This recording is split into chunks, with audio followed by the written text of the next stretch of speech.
Most people want a better life. They want more peace, more purpose, better relationships, more money, more confidence, better health, or a better future.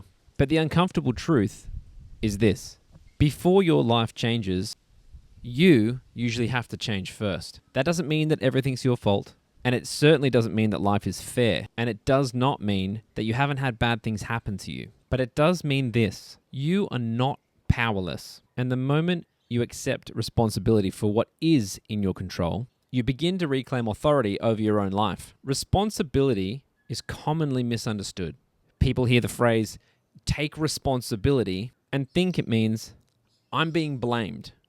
It's my fault. You don't understand what I've been through. But responsibility is not about blame. Blame looks backwards.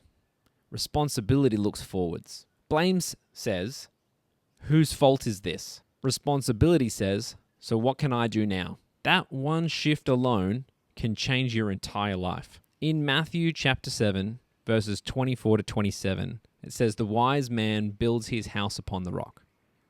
For those of you who don't know the story, you've got two men building a house. One takes the easy path and builds his house on the sand. The other takes time and effort to build his house upon the firm foundations of the rock. Now you might be wondering, well, why are you telling us a Bible story?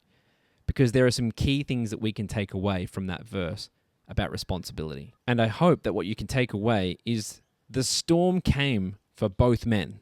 It didn't discriminate. The responsibility didn't stop the hardship, but it did determine whether they could endure it or not.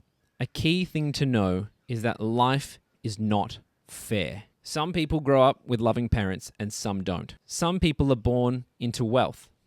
Others are born into chaos. Some people are naturally confident, healthy, disciplined, attractive, intelligent, and supported. Others have to fight for every inch they gain. But even when life is unfair, the question remains, what am I going to do with what I do have? That question is the beginning of maturity. You don't become strong by waiting for life to get easier. You become strong by carrying what it is right now that you can carry. The key?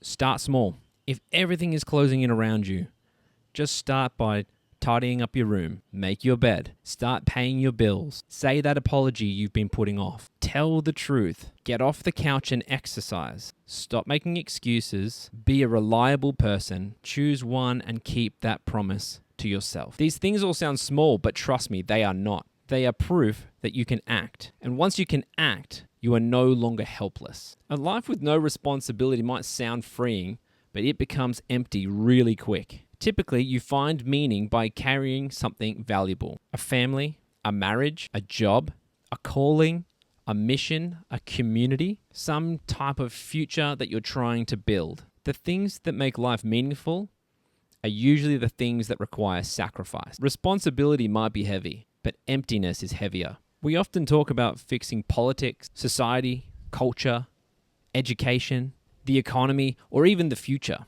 And those things do matter, but a society is made up of individuals. And if those individuals become selfish, immature, resentful, bitter, lazy, dishonest, or hopeless, society can no longer remain healthy. But if individuals become stronger, more disciplined, more truthful, more generous, and more responsible, everything around them improves. Your life matters more than you think. Proverbs 14:23. In all toil, there is profit, but mere talk tends only to poverty.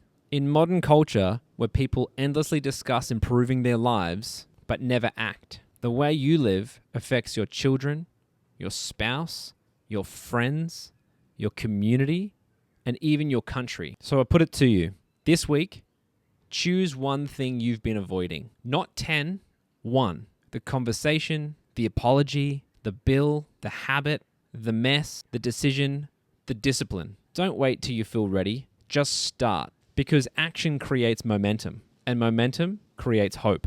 Personal responsibility is not about pretending life is easy.